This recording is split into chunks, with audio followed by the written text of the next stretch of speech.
Well, we're idealists who can get a little cynical sometimes too. But I would say we're optimistic because we have a lot of hope in individuals, and what we're trying to achieve is more of a self-esteem type idea.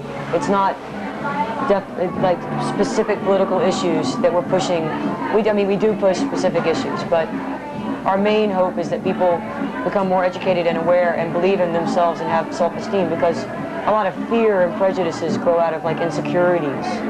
And we feel like if people really believe in themselves and in their individualism and stand up for that, that the world will be a better place.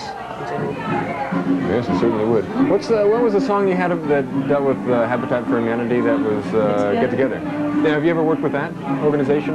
Yeah. And actually built homes with Jimmy Carter and stuff? I didn't build. I worked with a family as it's kind of a counselor thing. You make sure the building is going right, and you go to the site and see what's happening, and you talk to them about picking out furniture and stuff like that, and you help them put the house together, like in a more of a supervising way. I mean, we're not home enough to actually, like a project like Habitat is like a 6-week project, and we're not ever home for that long of a time. So instead we give money, play shows, or do what we can, touch and go, do videos.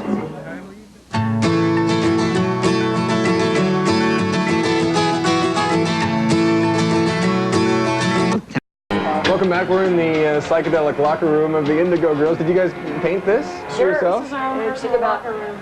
Yeah, we painted it. Now I have to ask you this. You're well known for winning the Grammy last year, but you're also runner-up to Milli Vanilli. Are we runner-up? Yeah, so you could win. I don't know if we're runner-up. Yeah, because for Best New Artist? It might be Soul to Soul or Nina Cherry or Tone Loc. You guys could win. What do you think about all that? Is it? I don't think anyone should win now. Really? You wouldn't want to have another Grammy? Well, we wouldn't be winning it in the way that it should be won, so. That's true. Well, maybe Milli Vanilli should really perform songs and you could lip sync to them. I want them to put out their own album. Me too. I would buy their album now. Would you?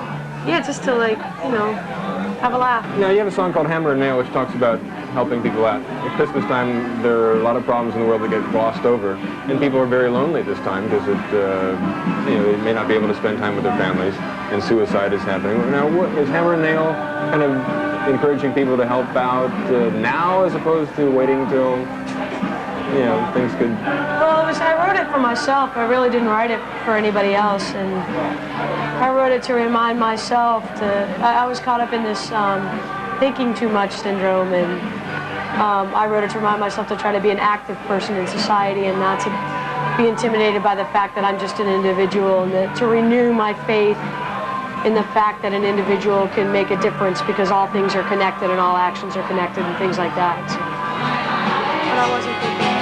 How to get out of bed, get a hammer and a nail, learn how to use my hands, not just my head. I think myself in the jail, and I know a refuge in the blues, on the chin and a hand and a bubble post, not a tempt the earth if you want more.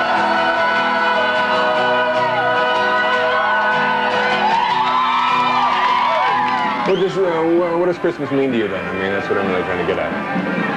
I think of it as just being like a family time, actually. I mean, it's a religious, sacred holiday to me.